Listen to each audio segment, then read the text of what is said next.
ഈ സഭയോട് ചേർന്ന് ദൈവത്തെ ആരാധിക്കുവാനും ഞങ്ങൾക്കും ദൈവം ഒരുക്കി തന്ന വലിയ സാവകാശത്തിനായ ദൈവത്തിന് നന്ദിയും സ്തോത്രവും കരയറ്റുന്നു. പാസ്റ്റർ പറഞ്ഞതുപോലെ ഞങ്ങൾ കോലഞ്ചേരിയിൽ താമസിക്കുന്നു. സ്വദേശം പത്തനംതിട്ടയാണ്. Palarivattom Assemblies of God church pastor Babykutty പാസ്റ്ററിൻ്റെ ചർച്ചിൽ ഞങ്ങൾ ആരാധിച്ച് പോകുന്നു. ദൈവം അയക്കുന്നിടത്തും എഴുന്നേൽപ്പിക്കുന്നിടത്തും കർത്താവിൻ്റെ വചനം പഠിപ്പിക്കുകയും ശുശ്രൂഷയ്ക്കായി കടന്നു പോവുകയും ചെയ്യാറുണ്ട്. അങ്ങനെ ഇവിടെയും കടന്നു വരുവാൻ തക്കുന്ന സുഖത്തിലെ ദൈവം ഒരു വഴിയൊരുക്കി. നിങ്ങളെല്ലാവരെയും ഈ സഭയും ദൈവം അനുഗ്രഹിക്കട്ടെ എന്ന് അതിൽ ആത്മാർത്ഥമായി പ്രാർത്ഥിക്കുന്നു. ദൈവം ഞങ്ങൾക്ക് തന്ന കുടുംബത്തിൽ 3 കുഞ്ഞുങ്ങളുണ്ട്. അല്ലെങ്കിൽ അവരുടെ ഒരാൾ ബോംബെയിലായിരിക്കുന്നു, 2 പേര് നാട്ടിലുണ്ട്. അവരെ ഓർത്ത് പ്രാർത്ഥിക്കണമേ എന്ന ദൈവനാമത്തിൽ ആരംഭത്തിൽ തന്നെ അല്ലെങ്കിൽ ഞാൻ അപേക്ഷിക്കുന്നു. ദൈവമായ കർത്താവ് ഇവിടെ നടക്കുന്ന ഈ ഉപവാസ പ്രാർത്ഥനയും ഈ വർഷത്തിൻ്റെ അവസാന ദിവസങ്ങളിൽ നടക്കുന്ന ഈ പ്രാർത്ഥനകളെല്ലാം വളരെ അനുഗ്രഹത്തോടെ നടക്കട്ടെ എന്നും ഈ ദേശം, ഈ സഭ, കുടുംബങ്ങൾ അനുഗ്രഹിക്കപ്പെടുവാൻ തക്കണം ഇടയാക്കട്ടെ എന്നും ആത്മാർത്ഥമായി പ്രാർത്ഥിക്കുന്നു. ഞാൻ ഒരു ഓർത്തഡോക്സ് സമുദായത്തിൽ നിന്നും വിശ്വാസത്തിലേക്ക് കടന്നു വരാൻ തക്കണം ദൈവം എനിക്കിടയായി. ഞാൻ വിശ്വാസത്തിൽ കടന്നു വന്നത് ഒരു മെത്രാൻ്റെ പ്രസംഗം കേട്ട്, സുവിശേഷം കേട്ടിട്ടാണ് ഞാൻ ഈ ഒരു വിശ്വാസത്തിലേക്ക് കടന്നു വന്നത്. മെത്രാൻ പറഞ്ഞത് 5 അപ്പം കൊണ്ട് 5000 പേരെ പോഷിപ്പിച്ച ഒരു സ്റ്റോറി അല്ലെങ്കിൽ ഒരു ഉപമ ദാദർ ചർച്ച് ബോംബെയിൽ പ്രസംഗിച്ചപ്പോൾ ഞാൻ എൻ്റെ ചെറുപ്പത്തിൽ മുതൽ ഒരു വൈദികനാകണം എന്നുള്ള ആഗ്രഹത്തിൽ ഇരുന്ന ഒരാളാണ്. എന്നാൽ ചില കാരണങ്ങളാൽ എനിക്ക് ബോംബെയിലേക്ക് കടന്നു പോകാനും അങ്ങനെ ദാദർ ചർച്ച് അവിടുത്തെ ഏറ്റവും വലിയ ഓർത്തഡോക്സ് ചർച്ചാണ്. അവിടെ വെച്ച് അദ്ദേഹം ശുശ്രൂഷിച്ചപ്പോൾ 5 അപ്പം കൊണ്ട് 5000 പേരെ പോഷിപ്പിച്ച കാര്യം ഇങ്ങനെ പറഞ്ഞു വന്നിട്ട് പറഞ്ഞു, അതായത് മാനുഷികമായ രീതിയിൽ നിങ്ങൾ ചിന്തിച്ചാൽ ഒരു പക്ഷേ കർത്താവ് 5 അപ്പം കൊണ്ട് 5000 പേരെ പോഷിപ്പിച്ചു എന്നൊക്കെ ഉണ്ടെങ്കിലും തിയോളജിക്കൽ പരമായി ചിന്തിക്കുമ്പോൾ അങ്ങനെയല്ല എന്ന് പറഞ്ഞ് അദ്ദേഹം അത് സ്ഥാപിക്കുവാൻ നോക്കി. അദ്ദേഹം പറഞ്ഞ അന്നത്തെ കാലത്ത് യേശുവിൻ്റെ പുറകെ കടന്നു പോകുന്നവരുടെ കയ്യിൽ ആവശ്യത്തിന് അപ്പവും മീനും വെള്ളവും വസ്ത്രവും ഒക്കെ അവർ കരുതിക്കൊണ്ടാണ് പോകുന്നത്. കാരണം പെട്ടെന്ന് തന്നെ തിരിച്ച് വീട്ടിൽ വരാൻ പറ്റുകയില്ല, ദിവസങ്ങളെടുക്കും. അപ്പം അങ്ങനെ യേശു കർത്താവ് എല്ലാവരെയും ഇരുത്തുവീൻ എന്ന് പറഞ്ഞപ്പോൾ ശിഷ്യന്മാർ അവരുടെ അടുക്കൽ ചെന്നിട്ട് കിട്ടാവുന്നത് അത്രയും കളക്ട് ചെയ്ത് അതിൽ ഒരു പയ്യൻ്റെ അപ്പവും മീനും എടുത്ത് കർത്താവിൻ്റെ കൊടുത്ത് വാഴ്ത്തി മുറുക്കി എല്ലാവർക്കും കൊടുത്തു. ഇതാണ് സത്യത്തിൽ നടന്നത് എന്ന് ആ മെത്രാൻ അവിടെ സ്ഥാപിക്കാൻ പ്രവർത്തിച്ചു. പക്ഷേ അതെൻ്റെ അവസാനത്തെ പള്ളിപ്പോക്കായിരുന്നു. അന്ന് പെന്തിക്കോസ് എന്താണെന്നോ പെന്തക്കോസ് വിശ്വാസം ഉണ്ടെന്നോ നമുക്കറിയാം. ഞങ്ങളുടെ നാട്ടിൽ അങ്ങനെ ഇല്ല. ഞാനൊക്കെ 1989 നാട് വിട്ടതിന് ശേഷമാണ് ഒരു ദേവദാസൻ ദർശനം കിട്ടി ഞങ്ങളുടെ നാട്ടിൽ വരുന്നത്, ഒരു സഭ സ്ഥാപിക്കുന്നതൊക്കെ. അപ്പം എനിക്കിതിനെപ്പറ്റി ഒന്നും അറിയത്തില്ല. പക്ഷേ ഞാൻ ചെറുപ്പം മുതലേ ഒരു പള്ളിഭക്തനായി ജീവിച്ചതുകൊണ്ട് സൺഡേ സ്കൂൾ പഠിച്ചതും ബൈബിൾ വായിച്ചതും ഒന്നും ഇതല്ലല്ലോ.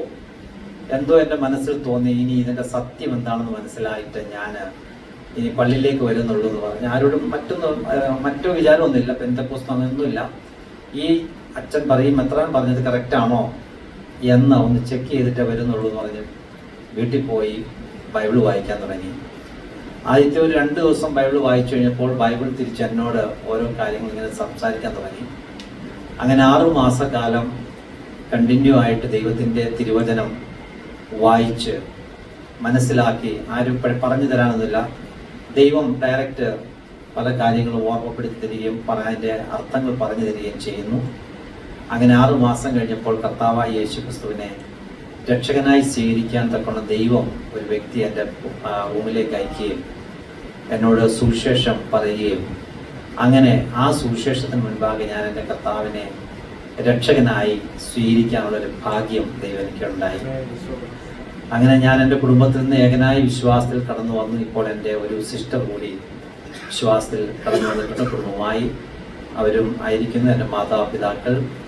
അവർ ഇപ്പോഴും പഴയ ആ ആചാരത്തിൽ തന്നെ മുൻപോട്ട് പോകുന്നു. സഭയുടെ പ്രാർത്ഥന ഞാൻ അലലിയ ദിവസം മുൻപാകെ ചോദിച്ചു കൊള്ളുന്നു. അവരുടെ മാനസാന്തരത്തിനായി ഇപ്പോൾ നല്ല പ്രായമായിരിക്കുന്നു. അവരുടെ മാനസാന്തരത്തിനായി ദൈവത്തോട് പ്രാർത്ഥിക്കുന്നു. നിങ്ങൾ ഈ സഭയുടെ പ്രാർത്ഥന ഞാൻ ചോദിച്ചുകൊള്ളുന്നു. ദൈവത്തിൻ്റെ തിരുസഭയിൽ ആശ്രയിച്ചുകൊണ്ട് ഇന്ന് പകൽക്കാലം നമുക്കൊരു വേദഭാഗം വായിച്ച് അല്പസമയം കർത്താദാസൻ എനിക്ക് തന്നിരിക്കുന്ന സമയത്തിനുള്ളിൽ തന്നെ ഇരിപ്പാനായി ആഗ്രഹിക്കുന്നു. സങ്കീർത്തനം 11-ന്റെ 3 വാക്യമാണ് ഇന്ന് പകൽക്കാലത്തെ ചിന്തയ്ക്കായി ഞാനിവിടെ വായിക്കാനായി ആഗ്രഹിക്കുന്ന സങ്കീർത്തനം 11-3. അടിസ്ഥാനങ്ങൾ മറിഞ്ഞു പോയാൽ നീതിമാൻ എന്തു ചെയ്യും? മതി. അടിസ്ഥാനങ്ങൾ മറിഞ്ഞു പോയാൽ നീതിമാൻ എന്തു ചെയ്യും? നമുക്കൊരു വിട്ട് പ്രാർത്ഥിക്കാം. പരിശുദ്ധ കർത്താവേ, സ്വർഗീയ ദൈവമേ, ഇന്ന് ഞങ്ങൾക്ക് തന്നിരിക്കുന്ന ഈ നല്ല വചനത്തിനായി സ്തോത്രം ചെയ്യുന്ന കർത്താവേ, ഈ വചനത്തിൽ കൂടി ഞങ്ങളോട് സംസാരിക്കണം. ഈ സഭയ്ക്ക് ആവശ്യമായ ദൂത് കർത്താവേ, ഈ വചനത്തിൽ കൂടി ഞങ്ങൾക്ക് തന്ന് ഞങ്ങളെ അനുഗ്രഹിക്കുമാറാകണമേ എന്ന് ദൈവത്തോട് പ്രാർത്ഥിക്കുന്നു. ഒരു പ്രാവശ്യം കൂടെ കർത്താവിൻ്റെ കരത്തിലേക്ക് ഏൽപ്പിക്കുന്നു. കർത്താവെ, ഞങ്ങൾ ഒരുമിച്ച് അനുഗ്രഹിക്കുമാറാകണമേ എന്ന് പ്രാർത്ഥിക്കുന്നു. യേശുവിൻ നാമത്തിൽ തന്നെ ആമേൻ. സങ്കീർത്തനക്കാരൻ ചോദിച്ച ഒരു ചോദ്യം ഇന്ന് ഈ വർഷത്തിൻ്റെ അവസാന ദിവസങ്ങളിലേക്ക്, മണിക്കൂറുകളിലേക്ക് എത്തിക്കൊണ്ടിരിക്കുന്ന ഈ ദൈവസഭയുടെ മുൻപാകെ ഇന്ന് ചോദിപ്പാൻ തക്കവണ്ണം ഇടയായി ആ വചനത്തിൻ്റെ മുൻപാകെ നമുക്ക് അല്പസമയം ചിന്തിക്കാം. സങ്കീർത്തനക്കാരൻ ചോദിച്ച ചോദ്യം ഇതാണ്: അടിസ്ഥാനങ്ങൾ മറിഞ്ഞു പോയാൽ നീതിമാൻ എന്ത് ചെയ്യും? നമ്മുടെ നാട്ടിൽ ഒരു പഴഞ്ചൊല്ല് നമുക്കറിയാവുണ്ട്, അല്ലല്ലേ? ആന എന്ത് പറ്റിയ അതിനൊരു വാക്കിയില്ലേ? അടി തെറ്റിയാൽ ആനയും വീഴും. ഇവിടെ കാണാൻ സാധിക്കുന്നത് അടിസ്ഥാനങ്ങൾ മറിഞ്ഞു പോയാൽ നീതിമാനാണെങ്കിലും എന്തു ചെയ്യും എന്നൊരു ചോദ്യമാണ്. ഉത്തരം അവിടെ തന്നെ നമുക്ക് പറയാൻ സാധിക്കും. നീതിമാനാണെങ്കിലും അടിസ്ഥാനമില്ലെങ്കിൽ എന്ത് പറ്റും? മറിഞ്ഞു വീഴും. ഇന്ന് അനേക ദൈവസഭകളുടെ, ദൈവ മക്കളുടെ, ആ വ്യക്തിപരമായി ചില കുടുംബങ്ങളുടെ അടിസ്ഥാനങ്ങൾ ഇളകി മറിയാറായ അല്ലെങ്കിൽ ആ അവസ്ഥയിലോ ആയിരിക്കുന്ന ഒരു സമയത്താണ് ഈ വചനം നമ്മളോട് കർത്താവ് ചോദിക്കുന്നത്. സ്തോത്രം. അടിസ്ഥാനങ്ങൾ മറിഞ്ഞു പോയാൽ നീതിമാൻ എന്ത് ചെയ്യും? വ്യക്തി നീതിമാനാണ്, നല്ല മനുഷ്യനാണ്, പക്ഷെ എന്തില്ല? അടിസ്ഥാനമില്ല. അപ്പോൾ ചോദ്യത്തിന് ഉത്തരം നമുക്ക് തന്നെ അവിടെ കണ്ടുപിടിക്കാൻ സാധിക്കും.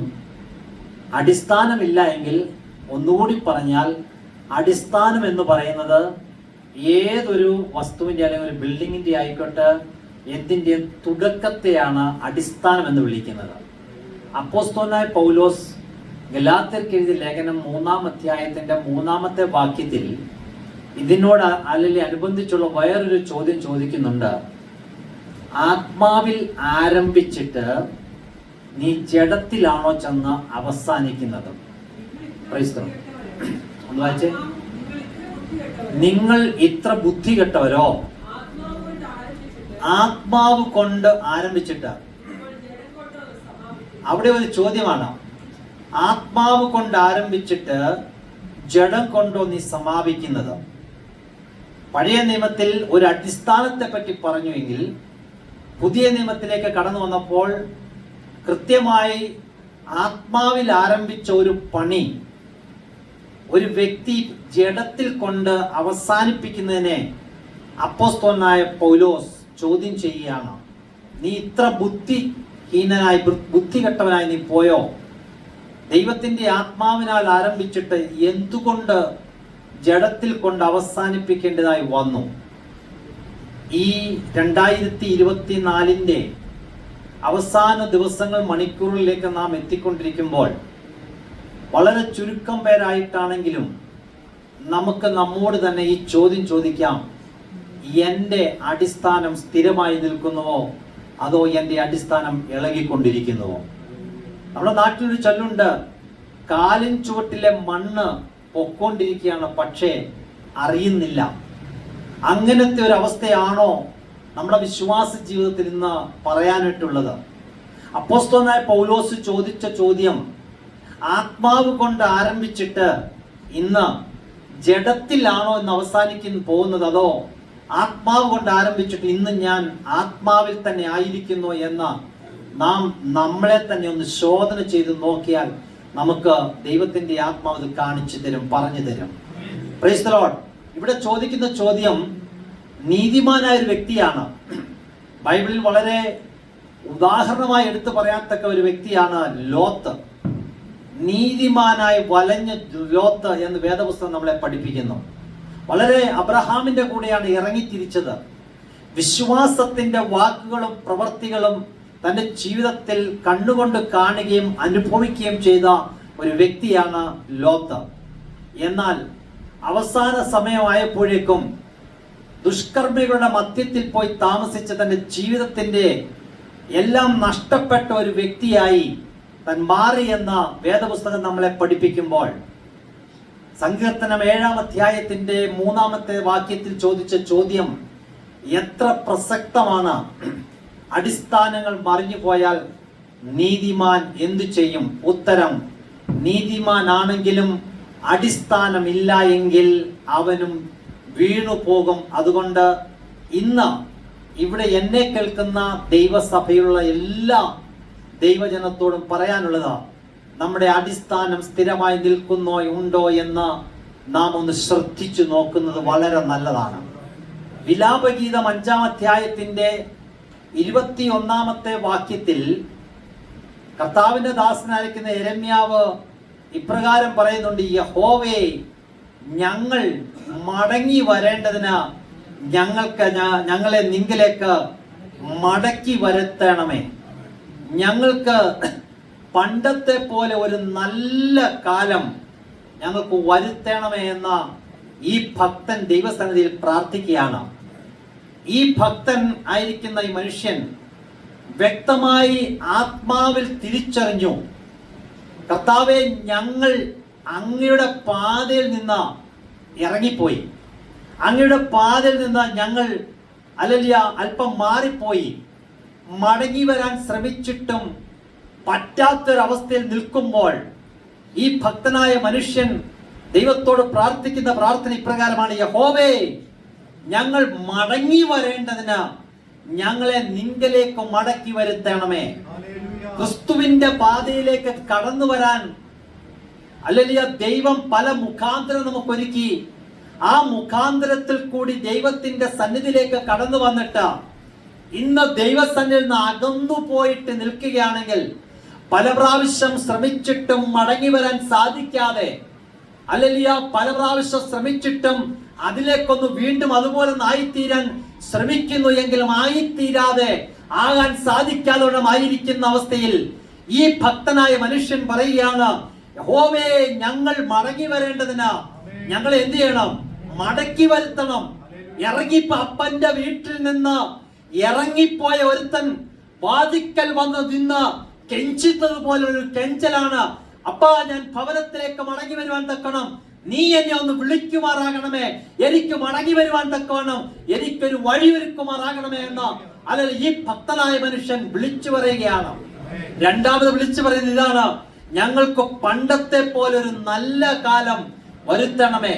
ഇന്ന് പെന്തക്കോസ്ത് ചർച്ചുകളില് അധികമായി പ്രസംഗിച്ചു കൊണ്ടിരിക്കുന്ന ഒരു വാക്യമാണ്: കർത്താവേ, ഞങ്ങളുടെ പണ്ടത്തെ ആരാധന, ഞങ്ങളുടെ പണ്ടത്തെ വിശ്വാസം, പണ്ടത്തെ ആ നടപ്പ് ഞങ്ങൾക്ക് മടക്കി തരണമേ എന്ന് ആത്മാവിൽ കരയുന്ന, ആത്മാവിൽ ഞരങ്ങുന്ന അനേക പ്രിയപ്പെട്ടവരെ ഓരോ സഭയിലും നമുക്ക് കാണാം. ഈ സഭയിലും അതുണ്ട് എന്ന് ഞാൻ ആത്മാർത്ഥമായി വിശ്വസിക്കുന്നു. ഇവിടെ ഭക്തൻ പറയുകയാണ്: ഞങ്ങൾക്കൊരു പണ്ടത്തെ ഒരു കാലമുണ്ടായിരുന്നു, ആത്മാവിൽ ആരാധിക്കുന്ന ഒരു കാലമുണ്ടായിരുന്നു, ആത്മാവിൽ നൃത്തം ചെയ്യുന്ന ഒരു കാലമുണ്ടായിരുന്നു, ആത്മാവിൽ പ്രവർത്തിക്കുന്ന ഒരു കാലമുണ്ടായിരുന്നു, ആത്മാവിൽ പാട്ട് പാടുന്ന ഒരു കാലമുണ്ടായിരുന്നു, ആത്മീയ പ്രവർത്തനം സഭകളിൽ നടക്കുന്ന ഒരു കാലമുണ്ടായിരുന്നു. ഇന്നത് പറഞ്ഞ് ഓർത്ത് ദുഃഖിച്ച് പഴയ ചിന്തകളിൽ വെമ്പൽ കൊള്ളുന്ന ആരെങ്കിലും ഉണ്ടെങ്കിൽ ഇന്ന് പകൽക്കാലം ഈ വചനത്തിന് മുൻപാകെ നമുക്കൊന്ന് പറയാം: കർത്താവേ, ഞങ്ങളുടെ പണ്ടത്തെ ഒരു കാലത്തെ പോലെ ഞങ്ങൾക്ക് എന്ത് വരുത്തണം? ഒരു നല്ല കാലം ഞങ്ങൾക്ക് വരുത്തണമേ. പ്രിയമുള്ളവരെ, സങ്കീർത്തനക്കാരൻ 80-3 പറയാണ്: ദൈവമേ, ഞങ്ങളെ യഥാസ്ഥാനപ്പെടുത്തണമേ, ഞങ്ങൾ രക്ഷപ്പെടേണ്ടത് തിരുമുഖം പ്രകാശിക്കണമേ. ഈ വാക്യങ്ങളൊക്കെ വായിക്കുമ്പോൾ നമ്മൾ ചിന്തിക്കണം, കർത്താവിന്റെ സന്നിധിയെ വരാഞ്ഞിട്ടല്ല, കർത്താവ് സഭയ്ക്കുള്ളിൽ അല്ലെങ്കിൽ ആക്കാഞ്ഞിട്ടല്ല, ദൈവത്തിന്റെ സന്നിധിയിൽ ഇരുത്താഞ്ഞിട്ടല്ല, ഇരുത്തിയ സ്ഥലം മറന്നിട്ട് ഇറങ്ങിപ്പോയി, ഇരുത്തിയ അവസ്ഥ മറന്നിട്ട് പുറത്തുപോയി.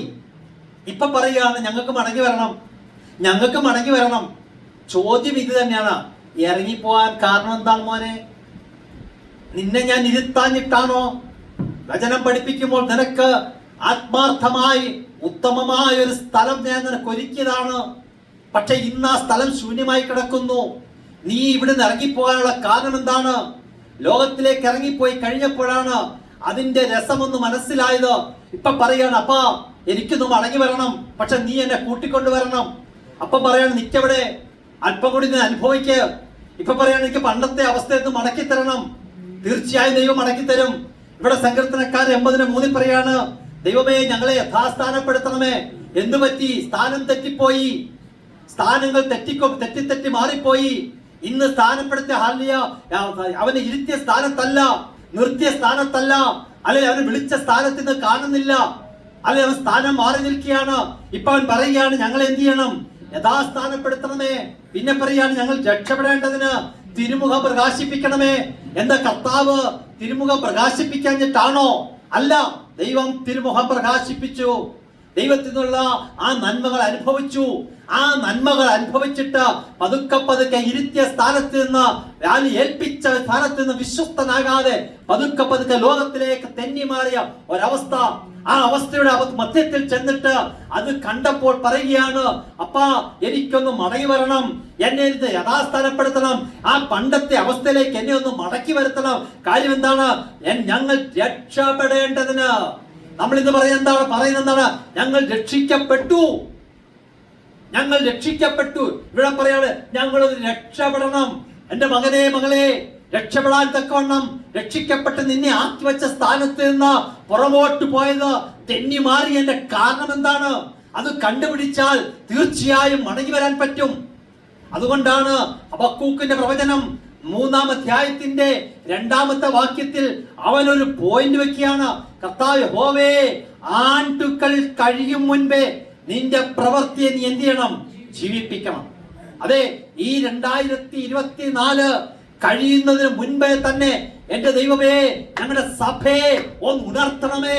ഞങ്ങളുടെ അവസ്ഥയ്ക്ക് ഒരു വ്യത്യാസം വരുത്തണമേ. മരിച്ചു പോയിരിക്കുന്ന ചില വ്യക്തികളെ, കർത്താവ് ആത്മീയമായി മരിച്ച ചില വ്യക്തികളെ എഴുന്നേൽപ്പിക്കുമാറാകണമേ. പിന്മാറ്റത്തിൽ പോയിരിക്കുന്ന ചിലരെ ദൈവമേ നീ മടക്കി കൊണ്ടുവരണമേ. കർത്താവെ, കുനിഞ്ഞിരിക്കുന്ന ചിലരെ നീ നിവർത്തുമാറാകണമേ എന്ന് ഹബക്കൂക്കിനോട് ചേർന്ന് നിന്നിട്ട് ഇന്ന് രാത്രികാലം നമുക്ക് പറയുവാൻ പറ്റുമോ? പറയുകയാണ്, യഹോവേ, ആണ്ടുകൾ കഴിയും മുൻപേ നിന്റെ പ്രവൃത്തി എന്ത് ചെയ്യണം? ജീവിപ്പിക്കണമേ. അതിനുശേഷം പറയാണ്, ആണ്ടുകൾ കഴിയും മുൻപേ അതിനെ നീ വെളിപ്പെടുത്തണമേ എന്ന.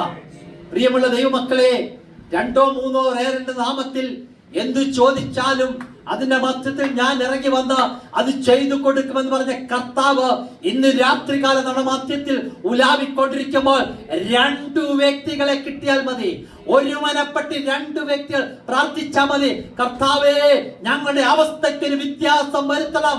ഈ ആണ്ടുകൾ കഴിയും മുൻപേ ഞങ്ങളുടെ അവസ്ഥയ്ക്ക് ഒരു വ്യത്യാസം വരുത്തണമേ എന്ന് ആത്മാർത്ഥമായി പ്രാർത്ഥിക്കുന്നെങ്കിൽ ആ അവസ്ഥയുടെ മുൻപാകെ ഭേദഗതി വരുത്തുവാൻ തക്കണം നമ്മുടെ കർത്താവ് ശക്തനായ ദൈവം തന്നെയാണ്. Praise the Lord.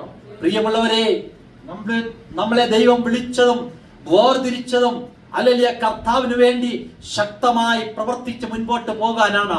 പ്രിയമുള്ള ദൈവമക്കളെ, ഹല്ലേലൂയ, ഈ ലോകത്തിൽ അനേകർ നശിച്ചു കിടക്കുമ്പോൾ, അനേകർക്ക് ഈ ഭാഗ്യം കിട്ടാതെ കിടക്കുമ്പോൾ ദൈവം ഈ ഭാഗ്യ പദവി നമ്മൾക്ക് തന്നിട്ട്, അല്ലെങ്കിൽ ഈ ഭാഗ്യ പദവിയിലേക്ക് നമ്മളെ കൊണ്ടുവന്നിട്ട് ഇന്ന് നാം നമ്മോട് തന്നെ ചോദിക്കുക, എന്തേ ഞാൻ ഉറങ്ങിപ്പോയി?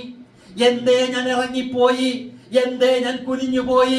എവിടെയാണ് എനിക്കൊരു കുഴപ്പം പറ്റിയത്? എനിക്ക് ദൈവത്തെ ആരാധിക്കേണ്ടതുപോലെ ആരാധിക്കുവാൻ സാധിക്കാതെ വണ്ണം എന്റെ കാലുകൾ കെട്ടപ്പെട്ട്, എന്റെ കൈകൾ ബന്ധിച്ച്, എന്റെ വായുകൾ മൂടിക്കെട്ടി, അല്ലെങ്കിൽ എനിക്കൊന്ന് സംസാരിക്കാൻ പോലും സാധിക്കാതെ, ദൈവസഭയിൽ കടന്നു വന്നിട്ട് ഒരു മിണ്ടുവാൻ പോലും സാധിക്കാതെ എന്നെ നാം ഇറങ്ങിപ്പോയ അവസ്ഥകൾ എന്തേ എന്ന് നാം നമ്മോട് തന്നെ ചോദിക്കുക. പ്രിയമുള്ളവരെ, അതിന്റെ അവസ്ഥ അറിയണമെങ്കിൽ ഞാനൊന്ന് അനുഭവിച്ചറിഞ്ഞതാണ്. 2018 അല്ലല്ലേ മാർച്ച് മാസം 18-ാം തീയതി, 2021 മാർച്ച് മാസം 18-ാം തീയതി അല്ലല്ലേ ഒരു സ്ട്രോക്ക് വന്ന എന്റെ ശരീരം മുഴുവൻ തളർന്നുപോയി, എന്റെ വലതുവശം മുഴുവൻ തളർന്നുപോയ ഒരു വ്യക്തിയാണ് ഞാൻ. എന്റെ കാലും കൈയും നാവും കണ്ണും അല്ലെങ്കിൽ എല്ലാം തളർന്നു പോയി, അല്ലെങ്കിൽ എല്ലാം ശേഷിയെല്ലാം നഷ്ടപ്പെട്ട് ഏകദേശം 13 മണിക്കൂർ അല്ലെങ്കിൽ സ്ട്രോക്ക് വന്നതിന് ശേഷം 13 മണിക്കൂർ കഴിഞ്ഞിട്ടാണ് എന്നെ ഹോസ്പിറ്റലിലേക്ക് ഒന്ന് കൊണ്ടുപോകുന്നത്. കാരണം കോലഞ്ചേരി മെഡിക്കൽ കോളേജ്, ഞാൻ താമസിക്കുന്ന വീട്ടിൽ നിന്ന് ഏകദേശം 100 മീറ്ററേ ഉള്ള എന്റെ കോലഞ്ചേരി മെഡിക്കൽ കോളേജ്. പക്ഷെ സംഭവിച്ചത് എന്തെന്നറിയാതെ അല്ലല്ലോ ഒരു സൈഡ് മുഴുവൻ തളർന്ന് എന്റെ സംസാരശേഷി നഷ്ടപ്പെട്ട് എന്റെ കാലിന്റെ കൈയുടെ ശക്തിയെല്ലാം നഷ്ടപ്പെട്ട് ഒരു ജീവച്ഛവമായി കിടന്ന് രാവിലെ 3 മണിക്ക് തുടങ്ങിയ ആ സ്ട്രോക്കിന്റെ അവസ്ഥ വൈകുന്നേരം 3 മണിക്ക് ദൈവം അയച്ചതുപോലെ ഒരു മനുഷ്യന്റെ ഞങ്ങളുടെ ഭവനത്തിൽ വന്നിട്ട് എന്നെ കോരിയെടുത്ത് ഹോസ്പിറ്റലിൽ കൊണ്ടുചെന്ന് എന്റെ അവസ്ഥകൾ കേട്ട് കഴിഞ്ഞപ്പോൾ ഡോക്ടർ പറഞ്ഞത് എന്താണെന്ന് അറിയാമോ? ഒരു സ്ട്രോക്ക് കൂടി ഞങ്ങൾ പ്രതീക്ഷിക്കുന്നു എന്ന് പറഞ്ഞാൽ ഒന്നുകിൽ പെർമനന്റ് പാരലറ്റിക് അല്ലെങ്കിൽ ഒരു ഡെത്ത് അവിടെ നടക്കാൻ സാധ്യതയുണ്ട്. എന്നാൽ സ്വർഗത്തിലെ വലിയവനായ ദൈവം അനേക ദൈവമക്കളുടെ പ്രാർത്ഥനയ്ക്ക് ഉത്തരമായിട്ട് അല്ലേലിയ പ്രിയ പ്രസാദ് ഭാഷ ഉൾപ്പെടെ ഞങ്ങളുടെ ഭവനത്തിൽ വന്നിരുന്ന് പ്രാർത്ഥിച്ചു. അനേക ദൈവമക്കള് കടന്നു വന്ന് പ്രാർത്ഥിച്ചതിന്റെ ഫലമായിട്ടാണ് ഇന്നൊരു 2ാം ജന്മമായിട്ട് ഒരു ഊനവുമില്ലാതെ നിന്ന് നിങ്ങളുടെ മധ്യത്തിൽ നിൽക്കുവാൻ തക്കവണ്ണം എനിക്കിടയായി തന്നതാ. ഞാൻ പറയാൻ വന്നതിന്റെ സാരമെന്ന് ചോദിച്ചാൽ, ഒരു കാലത്ത് ഞാൻ ആത്മാർത്ഥമായി കൈയടിച്ച് വച്ചു അത്യുച്ചത്തിൽ ഞാൻ പാടുന്ന ഒരു വ്യക്തിയായിരുന്നു. എന്നാൽ സ്ട്രോക്ക് വന്ന് എന്റെ കൈയുടെ പാരലിറ്റിക് അവസ്ഥ വന്നപ്പോഴാണ് എനിക്ക് മനസ്സിലായത്, ഒന്ന് സ്തുതിക്കുവാൻ എനിക്ക് പറ്റുന്നില്ല, ഒന്ന് കൈയടിക്കണം ആഗ്രഹമുണ്ട് പക്ഷെ പറ്റുന്നില്ല, ഒന്ന് മുട്ടുമേലിരിക്കണം ആഗ്രഹമുണ്ട് പറ്റുന്നില്ല. എനിക്ക് അൽപാല ക്ഷീണങ്ങൾ എന്നെ പിടിക്കാൻ തുടങ്ങി. എന്നാൽ സ്വർഗത്തിൽ വലിയവനായ ദൈവത്തിന്റെ തിരുസന്നിധിയില ഇന്ന് പോൽക്കാലം ഞാൻ പറയുന്നു, ദൈവം ആരോഗ്യവും ആയുസ്സും തന്നപ്പോൾ, ദൈവം ബലവും ആരോഗ്യം തരുമ്പോൾ ദൈവത്തെ ആരാധിക്കുവാൻ മടികൂടാതെ നിങ്ങൾ ആരാധിക്കുന്നു എങ്കിൽ അല്ല നിങ്ങൾ മാത്രമല്ല നിങ്ങളുടെ തലമുറ കൂടി അത് അനുഗ്രഹിക്കപ്പെടുമെന്ന വേദപുസ്തകത്തിന്റെ ദൈവത്തിന്റെ പ്രമാണം, ദൈവത്തിന്റെ വാഗ്ദത്തമാണ്. അത് ഈ സഭയ്ക്ക് അനിവാര്യമാണ്. പ്രിയമുള്ളവരെ, ഞാൻ പലപ്പോഴും കൊതിച്ചിട്ടുണ്ട്. അല്ല ഇന്ന് കയ്യൊന്ന് ആഞ്ഞടിക്കുമ്പോൾ വേദന കൊണ്ട് ഞാൻ പൊളയും. ചില സമയത്ത് മുട്ടുമേൽ ഇരിക്കുവാൻ പറ്റുന്നില്ല, അല്ലെങ്കിൽ അധിക സമയം നിൽക്കാൻ പറ്റുന്നില്ല. എന്നാൽ പ്രിയമുള്ളവരെ, നമുക്ക് ദൈവം തമ്പുരാൻ തന്നിരിക്കുന്ന ഈ കഴിവുകള്, ഈ ആയുസ്സുകള്, ഇതൊക്കെ ദൈവത്തിന്റെ നാമത്തിന്റെ മഹത്വത്തിന് വേണ്ടി ഒന്നുകൂടി പറയാം. എന്റെ കണ്ണടയുന്നതിന് മുൻപ്, എന്റെ എന്റെ തൊണ്ടക്കത്തെ ശ്വാസം നിൽക്കുന്നതിന് മുൻപ്, അവസാന ശ്വാസം വരെയും എന്റെ കർത്താവിനെ സ്തുതിച്ചുകൊണ്ട് ഈ ഭൂമിയിലായിരിക്കണമെന്ന് ആത്മാർത്ഥമായ ദൈവത്തോട് പ്രാർത്ഥിക്കാം.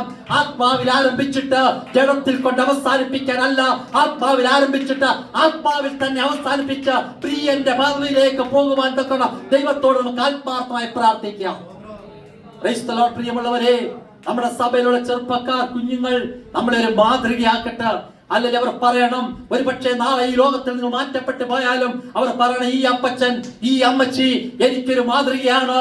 അല്ലെങ്കിൽ നിങ്ങളുടെ വിശ്വാസം അപ്പോസ്തലനായ പൗലോസ് തിമോത്തിയോസിന്റെ ലേഖനം എഴുതുമ്പോൾ 1 തിമോത്തിയോസിന്റെ ലേഖനം 4-ാം അധ്യായത്തിന്റെ 12-ാമത്തെ വാക്യത്തിൽ ഇപ്രകാരം പറയുന്നു, എന്റെ മകനെ, നിന്റെ യൗവനത്തെ നീ തുച്ഛീകരിക്കരുത്.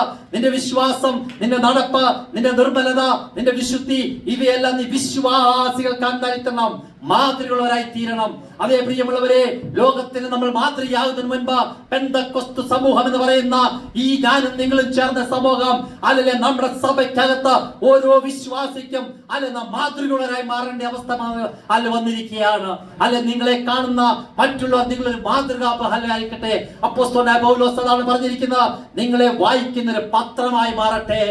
ആ ലോകം നിങ്ങളെ വായിക്കട്ടെ.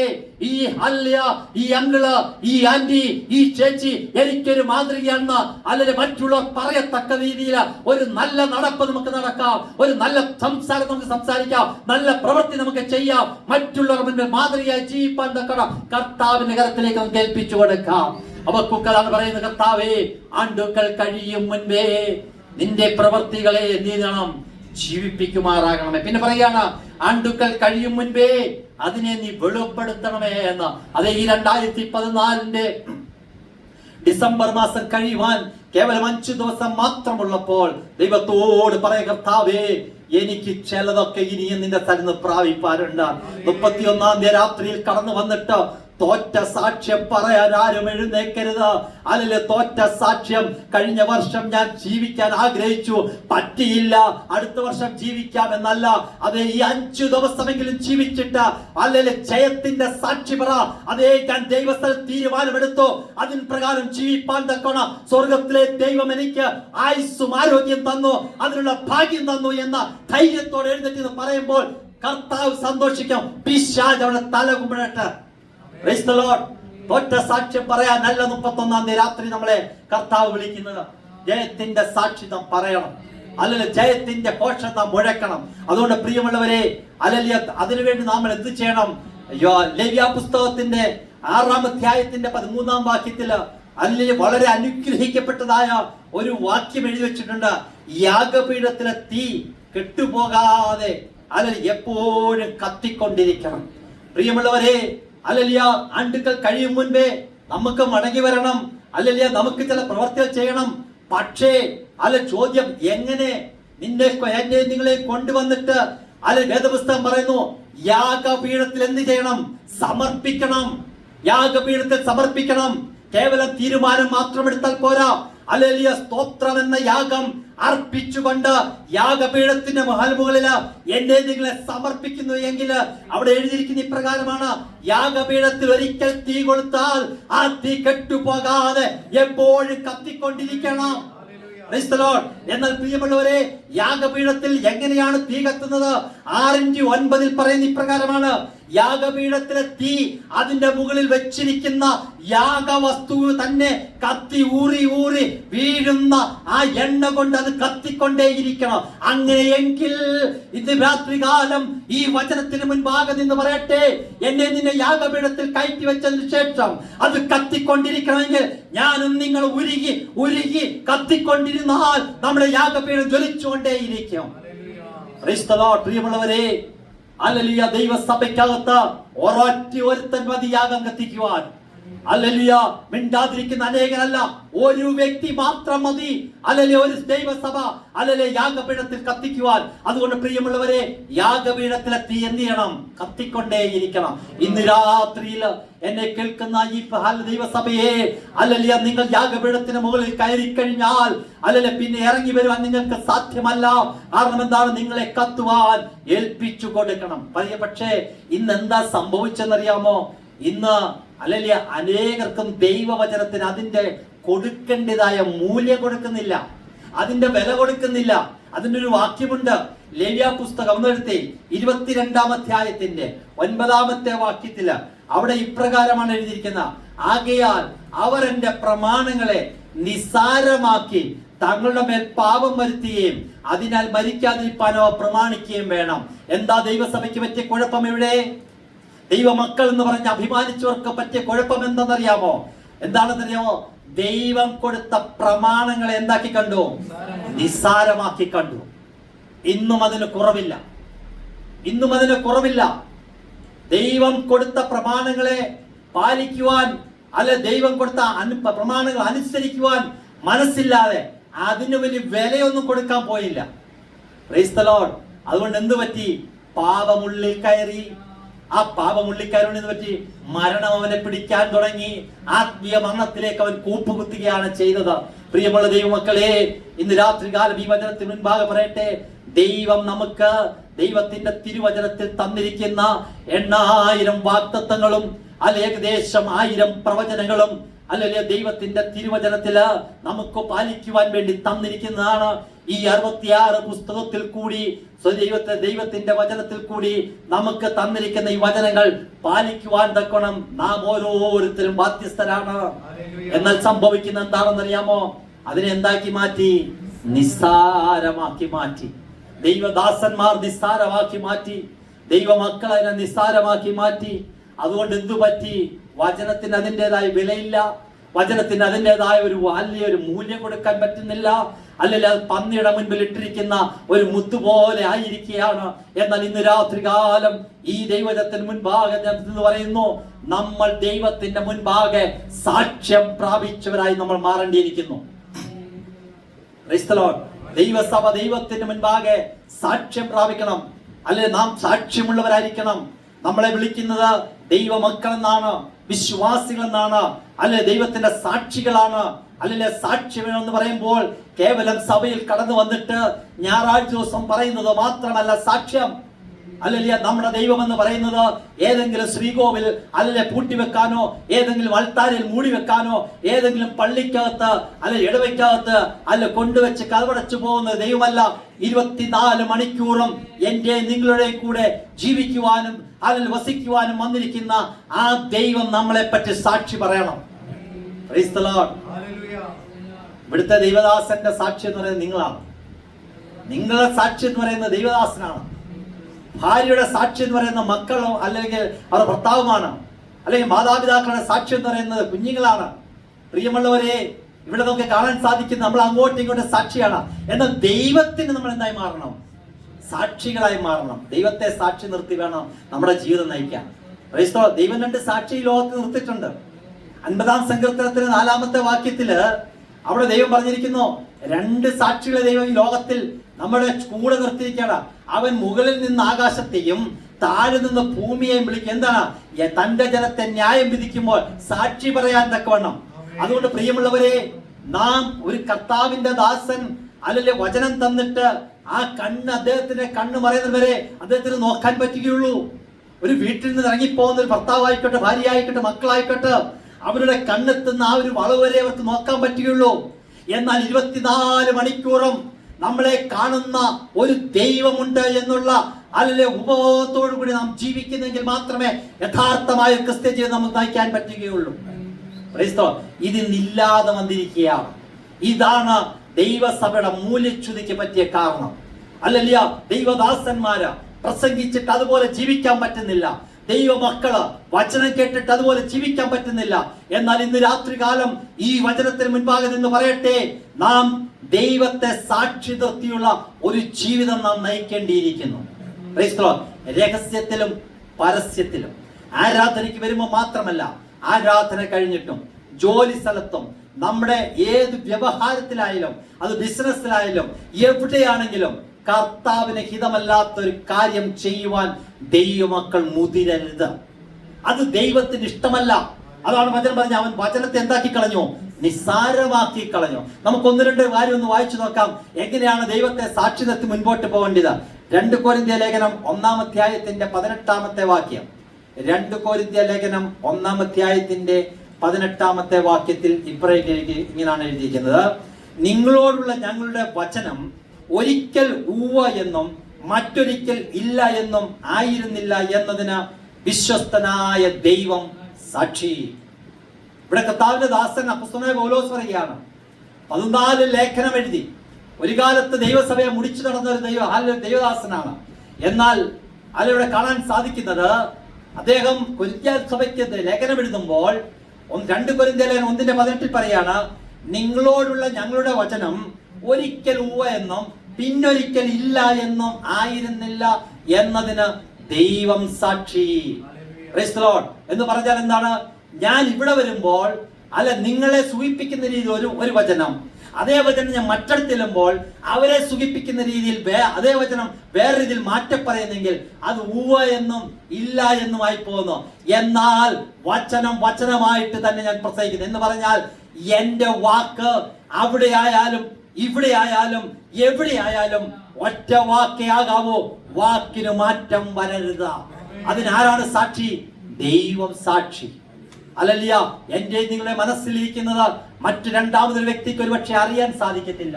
എന്നാൽ ഞാൻ എന്തുദ്ദേശത്തോടുകൂടി പറയുന്നു, എന്തുദ്ദേശത്തോടെ ഞാൻ സംസാരിക്കുന്നു, എന്തുദ്ദേശത്തോടെ ഞാൻ ശുശ്രൂഷിക്കുന്നു എന്ന ആര് സാക്ഷിയാണ്? ദൈവം സാക്ഷി. ഇന്ന് രാത്രിയിൽ ഞാൻ വ്യക്തമായി പറയുന്നു, നമ്മുടെ ജീവിതത്തിലെ ഓരോ വാക്കിനും ആര് സാക്ഷിയായിരിക്കണം? ദൈവം സാക്ഷിയായിരിക്കും. ഓരോ വാക്കിനും. അല്ലല്ല, ആവശ്യത്തിനനുസരിച്ച്, സമയത്തിനനുസരിച്ച്, അല്ലെങ്കിൽ സാഹചര്യത്തിനനുസരിച്ച് മാറുന്നവനാകരുത് ആര്? ഒരു ദൈവ പൈതൽ. എന്ന് പറഞ്ഞാൽ ഉവ്വ എന്നും ഇല്ല എന്ന് പറഞ്ഞാൽ ഇല്ല എന്നും ആയിരിക്കണം. അതിനപ്പുറത്ത് അപ്പുറത്ത് നിന്ന് വരുന്ന എവിടെ നിന്ന് വരുന്നോ? അത് ദുഷ്ടനിൽ നിന്ന് വരുന്നോ, പിശാചിൽ നിന്ന് വരുന്നോ എന്ന് വേദപുസ്തകം നമ്മളെ പഠിപ്പിക്കുന്നു. അപ്പോസ്തലനായ പൗലോസ് പറഞ്ഞിരിക്കുന്നതാണ്, എനിക്ക് 2 വാക്കില്ല, എനിക്ക് 2 പ്രസംഗമില്ല, അല്ലല്ല, എനിക്ക് അവരെ കാണുമ്പോൾ അവർക്ക് ഇഷ്ടപ്പെടുന്ന രീതിയിലും ഇവരെ കാണുമ്പോൾ ഇവർക്ക് ഇഷ്ടപ്പെടുന്ന രീതിയിലും ഒരു പ്രസംഗം എനിക്ക് പറ്റുകയില്ല. അല്ലെ, അവിടെയും ഇവിടെയും ഒരുപോലെ ദൈവത്തിന്റെ വചനം, മാറ്റമില്ലാത്ത ദൈവത്തിന്റെ വചനം അതുപോലെ തന്നെ പറയും എന്ന് അപ്പോസ്തലൻ പൗലോസ് പറയുമ്പോൾ, ഇന്ന് രാത്രി വചനം കേൾക്കുന്ന പ്രിയപ്പെട്ടവരെ, നമുക്ക് രണ്ട് വാക്ക് പാടില്ല, നമുക്ക് ഒറ്റ വാക്കേ പാടുള്ളൂ. രണ്ടാമത് കാണാൻ സാധിക്കുന്നത് റോമാലേഖനം 1-ാം അധ്യായത്തിന്റെ 9-10 വാക്യം വായിക്കുമ്പോൾ അപ്പോസ്തലനായ പൗലോസ് പറയുകയാണ്, ഞാൻ ഇടപെടാതെ നിങ്ങളെ ഓർത്തുകൊണ്ട് ദൈവേഷ്ടത്താൽ എപ്പോഴെങ്കിലും നിങ്ങളുടെ അടുക്കൽ വരുവാൻ സാധിക്കേണ്ടതിന് എന്റെ പ്രാർത്ഥനയിൽ എപ്പോഴും യാചിക്കുന്നു എന്നുള്ളതിന്. എന്നിട്ട് പറയാണ്, എന്റെ ആത്മാവിൽ ആരാധിക്കുന്ന ദൈവം എനിക്ക് സാക്ഷി. രണ്ട്, എന്റെ പ്രാർത്ഥനയിലും എന്റെ ആരാധനയിലും ആര് സാക്ഷിയാണ്? കർത്താവിന്റെ ദാസന്മാരെ കാണിക്കാനല്ല എന്റെ ആരാധന, എന്റെ ഭാര്യയോ എന്റെ മക്കളെയോ കാണിക്കാനല്ല എന്റെ പ്രാർത്ഥനയും കാര്യങ്ങളും. അല്ലല്ല, ദൈവം സാക്ഷി. ഞാൻ എന്റെ പ്രാർത്ഥന, വചനം പറയുന്നു, അത് കപടമാകരുത്. എന്റെ ആരാധന അത് കപടമാകരുത്, അത് ജഡത്തിൻ്റെതാകരുത്, അത് മറ്റുള്ള മനുഷ്യരെ സൂചിപ്പിക്കുന്നതാകരുത്. അത് ദൈവത്തിന് കൊടുക്കുന്ന പ്രാർത്ഥനയായിരിക്കണം. ദൈവത്തോടുള്ള പ്രാർത്ഥനയും ദൈവത്തിന് കൊടുക്കുന്ന ആരാധനയുമായിരിക്കണം. അപ്പോസ്തലൻ പൗലോസ് പറയാണ്, ദൈവം എനിക്ക് സാക്ഷിയാണ് എന്ന്. എന്റെ പ്രാർത്ഥനയും എന്റെ ആരാധനയും അല്ലെങ്കിൽ അത് യഥാർത്ഥമായിരുന്നു എന്ന് അത് ദൈവം സാക്ഷിയാണ്. ഈ ലോകത്താരെയും അദ്ദേഹം സാക്ഷി പിടിക്കുന്നില്ല. കാര്യം എന്താണ്? മറ്റുള്ള സാക്ഷികളൊക്കെ ചിലപ്പോൾ എന്ത് ചെയ്യാം, മാറിപ്പോകാം, മാറ്റിപ്പറയാം. പക്ഷെ അപ്പോസ്തലൻ പറയാണ്, ഞാൻ ആത്മാർത്ഥമായി പ്രാർത്ഥിക്കുന്നത്, അല്ലല്ല, ഞാൻ ദൈവസഭയ്ക്ക് വേണ്ടി ആത്മാർത്ഥമായി ചെയ്യുന്നത്, ദൈവസഭയ്ക്ക് വേണ്ടി ഞാൻ ആത്മാർത്ഥമായി പ്രവർത്തിക്കുന്നത്, അത് പ്രശംസ പിടിച്ചു പറ്റാനല്ല, മറ്റുള്ളവരുടെ ഹല്ലേലൂയ പ്രശംസകൾ കേൾക്കാനല്ല, മറ്റുള്ളവരുടെ അപ്രീസിയേഷന് വേണ്ടിയല്ല, എന്റെ കർത്താവിന് വേണ്ടിയുള്ളത് എന്ന് എന്റെ ദൈവം അറിയുന്നു. അതിന് ദൈവം എനിക്ക് സാക്ഷി. പ്രിയമുള്ളവരെ, അപ്പം എന്താണ്? ഒന്ന്, നമ്മുടെ വാക്ക് എന്തായിരിക്കണം? നമ്മുടെ വായിൽ നിന്ന് വരുന്ന ഓരോ വാക്കിനും നാം എന്താണ്? ഉത്തരം പറയണം, ഉത്തരം കൊടുക്കണം. ഓരോ വാക്കിനും നമുക്ക് കണക്ക് കൊടുക്കണം. അല്ലല്ല, മത്തായിയുടെ സുവിശേഷത്തിൽ പറയുന്ന ഒരു വാക്യപ്രകാരമുണ്ട്, നീ സഹോദരനെ അല്ലല്ല സഹോദരനോട് കോപിച്ചാൽ, അല്ലേ, അങ്ങനെ ഒരു വാക്കില്ലേ, നീ സഹോദരനോട് കോപിച്ചാൽ എവിടെ നിൽക്കും? ന്യായസഭയുടെ മുൻപാകെ നിൽക്കേണ്ടി വരും. അവനെ നിസ്സാര എന്ന് വിളിച്ചു കഴിഞ്ഞാൽ അവിടെ ഹൈക്കോർട്ടിന്റെ മുൻപിൽ നിൽക്കണം. എന്നാൽ അവസാനം പറയാണ്, നീ അവനെ മുഠ അല്ലെങ്കിൽ വിളിച്ചു കഴിഞ്ഞാൽ എന്താണ്, എവിടെ പോകും? നീ നരകത്തിന് യോഗ്യമാവും. ഈ വചനം ഇങ്ങനെ നിൽക്കുമ്പോൾ ഒന്ന് കോപിച്ചാൽ നീ അല്ലെ സഭയുടെ മുൻപാകെ പോയി നിൽക്കേണ്ടി വരും. അല്ല, നിസാര, യൂസ്ലെസ് എന്ന് വിളിച്ചു കഴിഞ്ഞാൽ പറയുകയാണ്, നീ ഹൈക്കോർട്ടിന്റെ മുൻപിൽ, ജഡ്ജിയുടെ മുൻപിൽ നിൽക്കേണ്ടി വരും. നീ അവനെ നിസാര എന്ന് വിളിച്ചു കഴിഞ്ഞാൽ, അല്ലെ ഒരു അല്ലെ ഒന്നിനും കൊള്ളാത്തവൻ മൂഢ എന്ന് വിളിച്ചാലോ നീ നരകത്തിന് യോഗ്യനാകും എന്നാണ് വേദപുസ്തകം നമ്മളെ പഠിപ്പിക്കുന്നത്. ഈ വചനത്തിന് മുൻപാകെ ഒന്ന് ചിന്തിച്ചിട്ട് ഒന്ന് നമ്മൾ ചിന്തിച്ചു നോക്കിയേ, ഇന്ന് നമ്മുടെ അവസ്ഥ എവിടെയാണ് നടക്കേണ്ടത്? ഹല്ലേലൂയ. കാര്യങ്ങൾ സാധിക്കാൻ വേണ്ടിയും കാര്യത്തിന് നിവർത്തിക്ക് വേണ്ടിയും പലപ്പോഴും വാക്കുകൾ വളച്ചൊടിക്കുമ്പോൾ നരകത്തിന് യോഗ്യമാകുന്ന യാതൊന്നും നമ്മുടെ ജീവിതത്തിൽ നിന്ന് കടന്നു വരാതിരിക്കാൻ നാം ശ്രദ്ധിക്കേണ്ടതായിട്ടുണ്ട്. അപ്പോസ്തലനായ പൗലോസ് അതാണ് പറയുന്നത്, ദൈവം എനിക്ക് സാക്ഷിയാണ്. അല്ല, എന്റെ ഏത് കാര്യത്തിൽ എന്റെ വാക്കില്ല, അല്ലല്ല, എന്റെ വാക്ക് കൃപയോട് കൂടിയതും ഉപ്പിനാൽ രുചി വരുത്തുമെന്ന ദൈവം എനിക്ക് സാക്ഷിയാണ്. ഞാൻ നിങ്ങൾക്ക് വേണ്ടി പ്രാർത്ഥിച്ചെന്നും നിങ്ങളുടെ ഞാൻ വരാൻ ആഗ്രഹിച്ചെന്നും ഞാൻ നിങ്ങളെ വന്ന് കാണണമെന്നും നിങ്ങളുടെ ഇടയിൽ ഞാൻ ആരാധിച്ചതും ആര് സാക്ഷിയാണ്? ദൈവം എനിക്ക് സാക്ഷിയാണ്. അതേ പ്രിയമുള്ളവരെ, ദൈവസഭയ്ക്ക് വേണ്ടി, ദൈവത്തിന് വേണ്ടി, ദൈവദാസന്മാർക്ക് വേണ്ടി എന്തു ചെയ്താലും അത് ദൈവത്തിന് ചെയ്യുന്നു എന്നുള്ള ബോധത്തോട് ചെയ്താൽ അതിന് ദൈവം സാക്ഷിയായി നിൽക്കട്ടെ. Praise the Lord. മൂന്നാമത് അപ്പോസ്തലൻ പൗലോസ് പറയുകയാണ്, ഗലാത്യലേഖനം 1-ാം അധ്യായത്തിന്റെ 20-ാമത്തെ വാക്യത്തിൽ പറയുന്നു, ഞാൻ നിങ്ങൾക്ക് എഴുതുന്നത് ഭോഷ്കല്ല എന്നതിന് ദൈവം സാക്ഷി. Praise the Lord. അപ്പോസ്തലൻ പൗലോസ് പറയുകയാണ്, ഞാൻ നിങ്ങൾക്ക് എഴുതുന്നത്. നമുക്കറിയാം, ഇന്ന് പെന്തക്കോസ്ത് ലോകത്തില് അല്ലെങ്കിൽ ഏറ്റവും കൂടുതൽ എഴുത്തുകളാണ് നടക്കുന്നത്. അതിന് മാസികളൊന്നും വാട്സപ്പിൽ കൂടിയും അല്ലാതെയും ഇല്ലാതെയും ഒക്കെ എഴുതിക്കൊണ്ടിരിക്കുകയാണ്. എന്നാൽ അപ്പോസ്തലൻ പൗലോസ് പറയുകയാണ്, ഞാൻ ഒരാൾക്കൊരു കത്തെഴുതുമ്പോൾ, ഒരു മെസ്സേജ് അയക്കുമ്പോൾ, ഒരു ലേഖനം എഴുതുമ്പോൾ അപ്പോസ്തലൻ പൗലോസ് പറയുന്നത് ദൈവം സാക്ഷിയാണ്. ഹല്ലേലൂയ. 14 ലേഖനം എഴുതിയ അപ്പോസ്തലനായ പൗലോസ് പറയുകയാണ്, ഞാൻ എഴുതിയ ഓരോ വാക്കും ചിലയിടത്ത് ഞാൻ ശാസിച്ചിട്ടുണ്ട്, ചിലയിടത്ത് നല്ല ശിക്ഷയുടെ വാക്ക് പറഞ്ഞിട്ടുണ്ട്, ചിലയിടത്ത് ഞാൻ കർശനമായിട്ട് പറഞ്ഞിട്ടുണ്ട്, ചിലയിടത്ത് ഞാൻ തലോടി പറഞ്ഞിട്ടുണ്ട്, ചിലയിടത്ത് ഞാൻ വിശ്വാസത്തിൽ നിൽക്കാത്തതിന് ഞാൻ അവരെ ശാസിച്ചിട്ടുണ്ട്. അപ്പോസ്തലൻ പൗലോസ് പറയണ, പക്ഷെ ഞാൻ എഴുതിയൊന്നും ഭോഷ്കല്ല എന്നതിന് ആര് സാക്ഷി? ദൈവം സാക്ഷി. പ്രിയമുള്ളവരെ, നമ്മുടെ ഹല്ലേലൂയ പഴമക്കാർ പറയുന്ന ഒരു വാക്കുണ്ട്, പറഞ്ഞ വാക്കും എറിഞ്ഞ കല്ലും ഒരിക്കലും നമുക്ക് എന്ത് ചെയ്യാൻ പറ്റത്തില്ല, തിരിച്ചെടുക്കാൻ പറ്റുകയില്ല. പുതിയ ഹല്ലേലൂയ യുഗത്തില്, ഈ കമ്പ്യൂട്ടർ യുഗത്തില്, ഡിജിറ്റൽ യുഗത്തില് ഒരു വാക്ക് കൂടി നമുക്ക് എഴുതാം, നാം അയച്ച മെസ്സേജ് ഒരുപക്ഷെ തിരിച്ചെടുക്കാൻ നമുക്ക് എന്തിട്ടില്ല, പറ്റുകയില്ല. അതുകൊണ്ട് പ്രിയമുള്ളവരെ, നാം ഒരു വാക്ക് എഴുതുമ്പോൾ, ഒരു മെസ്സേജ് അയക്കുമ്പോൾ, ഒരാൾക്കൊരു കത്തെഴുതുമ്പോൾ വളരെ ശ്രദ്ധിക്കുക, ദൈവം സാക്ഷിയായിരിക്കണം. എസ്കേലിന്റെ പുസ്തകത്തിൽ ഇപ്രകാരം ചോദ്യമുണ്ട്, ഞാൻ നിന്നോട് കണക്ക് തീർക്കുന്ന നാളിൽ നിന്റെ കൈകൾ എന്ത് ചെയ്യണം? ബലപ്പെട്ടിരിക്കണം. നിന്റെ കൈകൾ ബലപ്പെട്ടിരിക്കുമോ എന്നാണ് വേദപുസ്തകം നമ്മളെ ചോദിക്കുന്നത്. അങ്ങനെയെങ്കിൽ ഇന്ന് രാത്രികാലം നാം നമ്മോട് തന്നെ ഒന്ന് ചോദിക്കുക, നമ്മുടെ വായിലെ വാക്കുകൾ കൊണ്ട് ആർക്കെങ്കിലും ഹല്ലേലൂയ മൂർച്ചയായ കത്തി പോലെ ആരെങ്കിലും മുറിപ്പെടുത്തിയിട്ടുണ്ടോ? ഈ വർഷത്തിന്റെ അവസാനം തീരുന്നതിന് മുൻപ് ഒരു ശുദ്ധീകരണം നമ്മുടെ ജീവിതത്തിൽ നടക്കട്ടെ. ഹല്ലേലൂയ, ഈ ഉപവാസ പ്രാർത്ഥന വെച്ചിരിക്കുന്നത് ഒരു ശുദ്ധീകരണത്തിന് വേണ്ടിയാണല്ലോ, ഒരു മടങ്ങി വരവിന് വേണ്ടിയാണല്ലോ, ഒരു യഥാസ്ഥാനപ്പെടുത്തുന്നതിന് വേണ്ടിയാണല്ലോ, ഒന്നുകൂടി ഉറപ്പിക്കുന്നതിന് വേണ്ടിയാണല്ലോ. അങ്ങനെയെങ്കിൽ ഹല്ലേലൂയ പ്രായഭേദമന്യേ ഹല്ലേലൂയ നമുക്ക് നമ്മളെ തന്നെ ഒന്ന് ചിന്തിച്ചു നോക്കാം. കർത്താവേ, എന്റെ വായിൽ നിന്ന് ഹല്ലേലൂയ ദൈവത്തിന് ഹിതമല്ലാത്തൊരു വാക്കോ, എന്റെ ജീവിതത്തിൽ നിന്ന് ദൈവത്തിന് ഇഷ്ടമല്ലാത്തൊരു പ്രവൃത്തിയോ, ദൈവത്തിന് ഇഷ്ടമല്ലാത്തൊരു വാക്കോ എന്റെ ജീവിതത്തിൽ നിന്ന് വന്നിട്ടുണ്ടെങ്കിൽ ദൈവമേ എന്നോട് ക്ഷമിക്കുമാറാകണമേ, എനിക്കൊരു മടങ്ങി വരവ് തരുമാറാകണമേ എന്ന് ദൈവത്തോട് നമുക്ക് ആത്മാർത്ഥമായി പ്രാർത്ഥിക്കാം. അപ്പോസ്തലനായ പൗലോസ് പറയുന്നത് എന്താണ്? ഞാൻ നിങ്ങൾക്ക് എഴുതുന്നത് ഭോഷ്കല്ല എന്നതിന് ദൈവം സാക്ഷി. ഹല്ലേലൂയ. നമ്മൾ എഴുതുന്ന ഓരോ വാക്കും അല്ലെങ്കിൽ മറ്റുള്ളവരെ മുറിപ്പെടുത്താനോ തകർക്കാനോ ആകരുത്. ഹല്ലേലൂയ, അവനെ നിർത്തുവാൻ തക്കവണ്ണം ഒരു വാക്കായി മാറട്ടെ. അത് അപ്പോസ്തലൻ പറയാണ്, അതിനും ദൈവം ആരാണ്? സാക്ഷിയാണ്.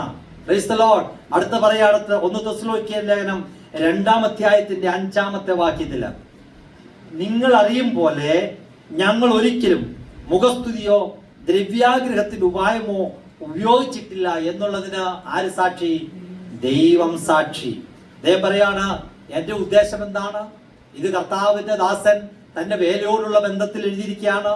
അല്ലെങ്കിൽ തെസ്സലോനിക്ക സഭയിൽ കടന്നു ചെന്നിട്ട് വർഷങ്ങളോളം അവിടെ താമസിച്ച് ഹല്ലേലൂയ പലവിധമായ പ്രവർത്തനങ്ങൾ ചെയ്തപ്പോൾ, അല്ലെ പലവിധമായ ആവശ്യങ്ങൾ കടന്നു വന്നപ്പോൾ, പലവിധമായ വിഷയത്തിന് മുൻപായി കടന്നു വന്നപ്പോൾ അതിനൊക്കെ നേരിട്ടിട്ട് അദ്ദേഹം എഴുതിയിരിക്കാൻ, നിങ്ങൾ അറിയും പോലെ ഞങ്ങൾ ഒരിക്കലും മുഖസ്തുതിയോ ദ്രവ്യാഗത്തിന്റെ ഉപായമോ ഉപയോഗിച്ചിട്ടില്ല എന്നുള്ളതിന് ദൈവം സാക്ഷി. പ്രിയമുള്ളവരെ, ഹല്ലേലൂയ, നമ്മുടെ കയ്യിൽ വരുന്ന ഓരോ പൈസയ്ക്കും നാം കണക്ക് കൊടുക്കേണ്ടവരാണ് എന്ന് വേദപുസ്തകം നമ്മളെ പഠിപ്പിക്കുന്നു. ദൈവത്തിന് ഹിതമല്ലാത്ത ഒരു രൂപ പോലും എന്റെ പോക്കറ്റിൽ വരരുതേ എന്ന ആത്മാർത്ഥമായ പ്രാർത്ഥന നമ്മുടെ ജീവിതത്തിൽ എപ്പോഴും ഉണ്ടായിരിക്കണം. ഹല്ലേലൂയ. പഴയ നിയമത്തിലേക്ക് നമുക്ക് നോക്കിയാൽ നമുക്ക് കാണാൻ സാധിക്കുന്നത്, മോശ ഇസ്രായേൽ മക്കളോട് പറഞ്ഞത്, എല്ലാ ദിവസവും രാവിലെ നിങ്ങൾക്ക് മന്ന തരും, നിങ്ങൾക്ക് ആവശ്യത്തിനുള്ളത് അത് അളവ് പറഞ്ഞിട്ടുണ്ട്, അത് നിങ്ങൾ എടുത്തുകൊള്ളണമെന്ന് പറഞ്ഞു. എന്നാൽ വേദപുസ്തകത്തിൽ എഴുതിയിരിക്കുന്ന ചില വിരുദ്ധന്മാര് എന്ത് ചെയ്ത് കിട്ടിയ അവസരം അല്ലെങ്കിൽ അവർ കൂടുതൽ പറക്കി കൊണ്ടുവന്ന് വീട്ടിൽ കൊണ്ടുവച്ചു. എന്താ സംഭവിച്ചെന്നറിയാമോ? പിറ്റേ നാളിലേക്ക് നോക്കിയപ്പോൾ എല്ലാം പുഴുവഴിച്ചിരിക്കുന്ന അവസ്ഥയാണ്. ഇന്ന് പ്രിയമുള്ള ദൈവമക്കളെ, ദൈവത്തിന് ഹിതമല്ലാത്ത ഒരു രൂപ പോലും എന്റെ നിന്റെ പോക്കറ്റിൽ കടന്നു വരാൻ ഇടയാക്കാതെ വണ്ണം അതുകൊണ്ടായാൽ നമ്മൾ മാത്രമല്ല, നമ്മുടെ മക്കള്, നമ്മുടെ തലമുറകൾ പോലും അത് അനുഭവിക്കാൻ തക്കവണ്ണം സാധിക്കാതെ പുഴുവരിച്ചു പോകുന്ന അവസ്ഥയിലേക്ക് കൊണ്ടുവരാതിരിക്കണമെങ്കിൽ ഇന്ന് വേൽക്കാലം പറയണം, എല്ലാത്തിലും എന്റെ ദൈവം സാക്ഷിയാണ്. Praise the Lord. ദൈവം സാക്ഷിയാണ്. ഒരു വാക്കൊന്ന് മാറ്റിയാൽ മതി, ഹല്ലേലൂയ, ഒരു സംസാരത്തിന് ടോണൊന്ന് മാറ്റിയാൽ മതി, ലക്ഷങ്ങൾ എനിക്ക് സ്ഥാപിക്കാം, എനിക്ക് ഉണ്ടാക്കാം, എനിക്ക് ലക്ഷങ്ങൾ ഉണ്ടാക്കാം, എനിക്ക് ഹല്ലേലൂയ വളരെ സുഖലോലുപനായി ഈ ഭൂമിയിലേക്ക് ജീവിക്കാം. അല്ലേലിയ. എന്നാൽ ഒരു മറു സൈഡില് ഒരു മോശ പറഞ്ഞതുപോലെ ഒരു സൈഡില് അല്ലെ പറവോന്റെ കൊട്ടാരവും രാജകീയമായ രീതിയിൽ എനിക്ക് ജീവിക്കാം. മറു സൈഡിൽ നോക്കിയപ്പോൾ അല്ലെ ദൈവമക്കൾ കഷ്ടപ്പെടുന്നു. ഏത് തിരഞ്ഞെടുക്കണം? സുഖലോലുമായ ജീവിതം വേണോ, അതോ ഇവരുടെ കൂടെ എനിക്ക് കഷ്ടപ്പാടുകൾ വേണോ? അവസാനം അല്ലെ ഇരുന്ന് ചിന്തിച്ച അവസാനം ഒരു തീരുമാനമെടുത്തോ, ഈ ക്ഷണഭംഗുരമായ ഈ സുഖലോലുപ ജീവിതം എനിക്ക് വേണ്ട, എനിക്ക് ദൈവമക്കളോട് കഷ്ടമനുഭവിക്കുന്ന മതി. ഇതേപോലെ തന്നെ എന്നെ കേൾക്കുന്ന ദൈവമക്കളെ, അല്ലല്ലേ, നമ്മുടെ ജീവിതത്തില് ദൈവത്തിന് ഹിതമല്ലാത്ത ഒരു രൂപ പോലും, ഒരു ദയാ പൈസ പോലും കടന്നു വന്ന എന്റെ കൈ അശുദ്ധമാക്കാൻ ഇടവരുത്തരുതേ എന്ന് ദൈവസന്നിധിയിൽ നമുക്ക് ആത്മാർത്ഥമായി പ്രാർത്ഥിക്കാം. അതുകൊണ്ടാണ് അപ്പോസ്തലൻ പറഞ്ഞിരിക്കുന്ന, ദ്രവ്യാഗ്രഹത്തോടു കൂടിയോ മുഖസ്തുതിയോടു കൂടിയോ ഞാൻ എന്ത് ചെയ്തിട്ടില്ല, ഞാൻ എങ്ങും പ്രവർത്തിച്ചിട്ടില്ല. അതിന് ആര് സാക്ഷിയാണ്? ദൈവം സാക്ഷിയാണ്. ദൈവത്തെ സാക്ഷി നിർത്തി വേണം നമ്മുടെ ജീവിതം. അല്ലെ, വീടിനകത്തായിരിക്കുമ്പോൾ മക്കളോടുകൂടെ മരുമക്കളോടുകൂടെ, അല്ലെ സഭയ്ക്കകത്ത് ആയിരിക്കുമ്പോൾ, അല്ലെ നാം ജോലി ചെയ്യുന്ന സ്ഥലങ്ങളിലായിരിക്കുമ്പോൾ, നാം കച്ചവടം നടത്തുന്ന ബിസിനസ് നടക്കുന്ന സ്ഥലങ്ങളിലായിരിക്കുമ്പോൾ, നമ്മൾ നടക്കുന്ന ഓരോ വ്യവഹാരത്തിലും ദൈവത്തിന്റെ പ്രമാണം വിട്ട് ഇടത്തോട്ടോ വലത്തോട്ടോ നീ മാറരുത് എന്നാണ് വചനം നമ്മളെ പഠിപ്പിക്കുന്നത്. അല്ലെ, അതിനാര് സാക്ഷ്യമാകണം? ദൈവം സാക്ഷി. ദൈവം സാക്ഷ്യമായിരിക്കണം. അല്ലെങ്കിൽ നമ്മൾ എന്ത് സംഭവിക്കുന്ന അറിയാമോ? നാം കണക്ക് കൊടുക്കാൻ വിളിക്കുമ്പോൾ നമ്മുടെ കൈകൾ എന്ത് ചെയ്യും? വിറയ്ക്കുമെന്നാണ് വേദപുസ്തകം പറയുന്നത്. അപ്പോൾ വേദപുസ്തകം പറയുന്നത്, വിറയ്ക്കാതിരിക്കണമെന്നുണ്ടെങ്കിൽ, കുലുങ്ങാതിരിക്കണമെന്നുണ്ടെങ്കിൽ ഇപ്പോഴേ നമ്മൾ അത് ശ്രദ്ധിച്ചു പോയേ പറ്റുകയുള്ളൂ. നാലാമത് ഒന്നുകൂടി ഉണ്ട്. 1 തെസ്സലോനിക്ക ലേഖനം 2-ാം അധ്യായത്തിന്റെ 10-ാമത്തെ വാക്യം.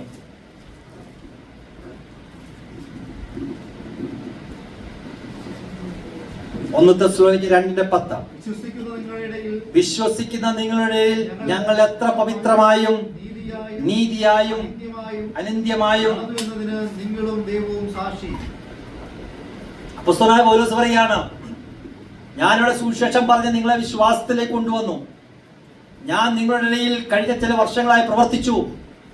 3 കാര്യങ്ങളാണ് പറയുന്നത്. എത്ര പവിത്രമായി, അടുത്തത് എത്ര നീതിയായും എത്ര അനിന്ദ്യമായും നടന്നു എന്നതിന് നിങ്ങളും ദൈവവും എനിക്ക് സാക്ഷി.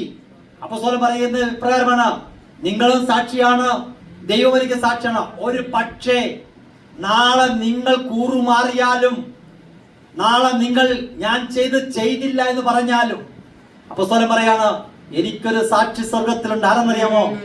എന്റെ ദൈവം എനിക്ക് സാക്ഷിയാണ്. പ്രിയമുള്ളവരെ, ഇത് കർത്താവിന്റെ ദാസന്മാര് അല്ലെ പറയുന്ന ആ കാര്യമാണ്. വിശ്വസിക്കുന്ന നിങ്ങളുടെ ഞങ്ങൾ എത്ര പവിത്രമായിട്ടാണ് നൽകാൻ. അനേകർക്ക് ഇത് പറയുവാൻ സാധിക്കത്തില്ല. കാലിൽ പവിത്രം എന്ന് പറഞ്ഞാൽ പരിശുദ്ധമെന്നാണ്. അതെല്ലാം അവരുടെ എല്ലാ വ്യവഹാരത്തിലും എത്ര പവിത്രമായിട്ടാണ് ഞാൻ കാര്യങ്ങൾ നടത്തിയത്, എത്ര പവിത്രമായിട്ടും നീതിയായിട്ടാണ് ഞാൻ നടത്തിയത്. അനന്യമായി ആർക്കും ഒരു കുറവും എന്നെ പറ്റി പറയുവാൻ ഇടവരുത്താതെ വണ്ണം അത്ര അനിന്ദ്യമായിട്ട് ഞാൻ അവരുടെ മധ്യത്തിൽ ശുശ്രൂഷിച്ചു, അവരുടെ മധ്യത്തിൽ ഞാൻ പ്രവർത്തിച്ചു, അവരുടെ മധ്യത്തിൽ ഞാൻ ജോലി ചെയ്തു, അവരുടെ മധ്യത്തിൽ ഞാൻ വലിയ ബിസിനസ് ചെയ്തു എന്ന് പറയണമെന്നുണ്ടെങ്കിൽ ഈ വാക്യത്തിന് മുൻപിൽ നാം നമ്മെ തന്നെ ശോധന ചെയ്യണം. ഒരു പക്ഷേ മറ്റുള്ളവർ നമ്മളുടെ വാക്കിനെ കണ്ടില്ലെന്നും കേട്ടില്ലെന്നും പറഞ്ഞേക്കാം. എന്നാലും വചനം പറയുന്നതാണ്, ദൈവം എനിക്ക് സാക്ഷിയാണ്. പ്രിയമുള്ളവരെ, ഇന്ന് രാത്രികാലം എന്നെ കേൾക്കുന്ന പ്രിയമുള്ളവരെ, ആത്മാവിൽ ആരംഭിച്ചിട്ട് ജഡത്തിൽ കൊണ്ട് അവസാനിപ്പിക്കരുത്. അല്ലല്ലിയ, പിശാചിന്റെ തന്ത്രങ്ങളെ നാം അറിയാത്തവരല്ലല്ലോ. അല്ലല്ലിയ, അവരേതു വിധേനയും ദൈവമക്കളെ തെറ്റിച്ചു കളയാൻ, വീഴ്ത്തിക്കളയുവാൻ തക്കവണ്ണം അവൻ ശ്രമിച്ച് അലറുന്ന സിംഹം പോലെ ചുറ്റി നടക്കുമ്പോൾ, ഇന്ന് പകൽക്കാലം നാം വെളിച്ചത്തിന്റെ മക്കൾ വെളിച്ചത്തിൽ ഇരിക്കുന്നത് പോലെ നാം സുബോധത്തോടു കൂടി ഇരുന്നെങ്കിൽ മാത്രമേ നമുക്ക് വചനത്തിന്റെ വെളിപ്പാടുകൾ നമുക്ക് കിട്ടുകയുള്ളൂ. അനേകർക്ക് ഈ വചനത്തിന്റെ വെളിപ്പാടുകൾ കിട്ടിയിട്ട് കാണാത്തതുപോലെ നടക്കുമ്പോൾ, അറിയാത്തതുപോലെ നടക്കുമ്പോൾ, ഈ ദൈവസഭയിലുള്ള എല്ലാവരോടും എനിക്കൊരൊറ്റ അപേക്ഷയുള്ളൂ.